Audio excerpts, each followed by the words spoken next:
میں آپ لوگوں کے سامنے ایک تقریر پیش کرنا چاہتا ہوں جس کا عنوان ہے والدین کے حقوق۔ اعوذ باللہ من الشیطان الرجیم، بسم اللہ الرحمن الرحیم۔ وَقَضَىٰ رَبُّكَ أَلَّا تَعْبُدُوا إِلَّا إِيَّاهُ وَبِالْوَالِدَيْنِ إِحْسَانًا إِمَّا يَبْلُغَنَّ عِندَكَ الْكِبَرَ أَحَدُهُمَا أَوْ كِلَاهُمَا فَلَا تَقُل لَّهُمَا أُفٍّ وَلَا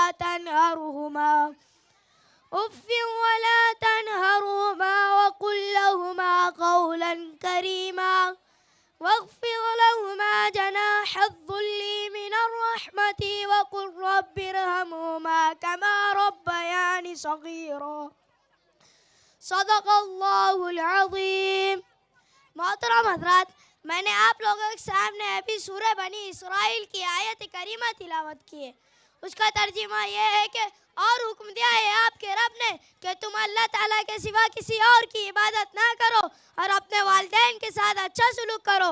اگر تمہارے سامنے تمہارے والدین میں سے کسی ایک یا دونوں بڑھاپے کی عمر میں پہنچ گئے تو ان کو اف تک نہ کہنا اور ان سے نرمی سے بات کرنا اور ان کے آگے عاجزی کا بازو جھکا دینا اور کہو اے پروردگار میرے والدین پر رحم فرما جیسا کہ انہوں نے مجھے چھوٹے سے پالا ہے۔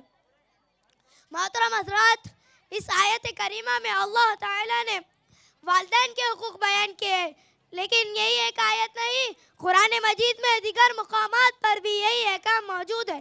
سورہ لقمان میں اللہ تعالیٰ فرماتے ہیں میرا اور اپنے والدین کا حق مانو اور آخر میں تمہیں میری طرف لوٹ کر آنا ہے۔ اگر وہ کوشش کرے تم میرے ساتھ اس چیز کو شریک ٹھہراؤ جس کا تمہیں علم نہ ہو تو ان کی بات نہ ماننا اور دنیا میں دونوں کے ساتھ اچھا سلوک کرنا۔ محترم حضرات، اس آیت کریمہ سے ثابت ہوتا ہے کہ گناہ اور معصیت کے علاوہ ہر کام میں والدین کی اطاعت ضروری ہے۔ محترم حضرات، ہمیں والدین کے لیے برابر دعا کرتے رہنا چاہیے اور ماں کی خدمت کا خصوصی خیال رکھنا چاہیے، کیونکہ ماں بہت کمزور اور حساس ہوتی ہے اور اس کے احسانات قربانیاں باپ کے مقابلے سے کہیں زیادہ ہوتی ہے، اس لیے دین کا حق ماں نے زیادہ بتایا ہے اور نبی کریم صلی اللہ علیہ وسلم نے بھی اسی چیز کو کھول کھول کر بیان کیا ہے۔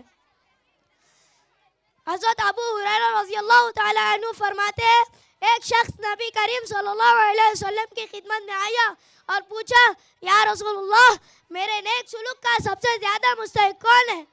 آپ صلی اللہ علیہ وسلم نے فرمایا تیری ماں۔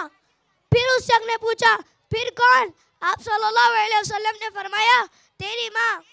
پھر اس شخص نے پوچھا پھر کون؟ آپ صلی اللہ علیہ وسلم نے فرمایا تیری ماں۔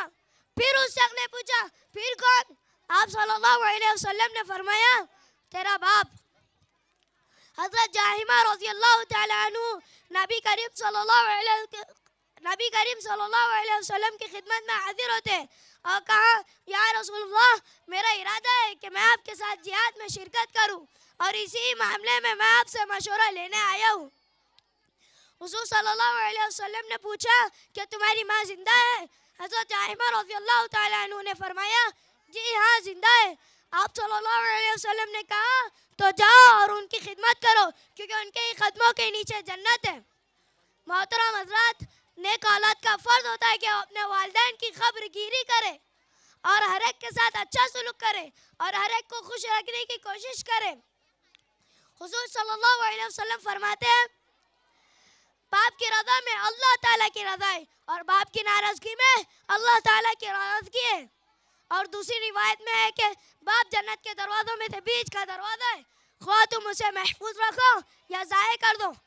یعنی اگر تم اپنے خدا کو خوش رکھنا چاہتے ہو تو اپنے والد کو خوش رکھو، اگر تم اپنے والد کو ناراض کرو گے تو تم خدا کے غضب کو بھڑکاؤ گے۔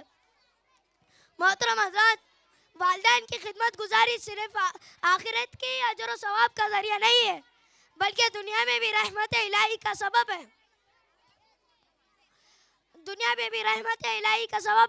محترم حضرات، اگر کوئی بندہ خدا زندگی میں اپنے والدین کی نافرمانی کرتا ہے اور اسی حال میں کسی ایک یا دونوں کا انتقال ہو جاتا ہے تو اسے چاہیے کہ وہ اپنے والدین کے لیے برابر دعا کرتے رہے اور اللہ تعالیٰ سے ان کی بخشش کی درخواست کرے یہاں تک کہ اللہ تعالیٰ اسے اپنی رحمت سے نیک لوگوں میں لکھ دے.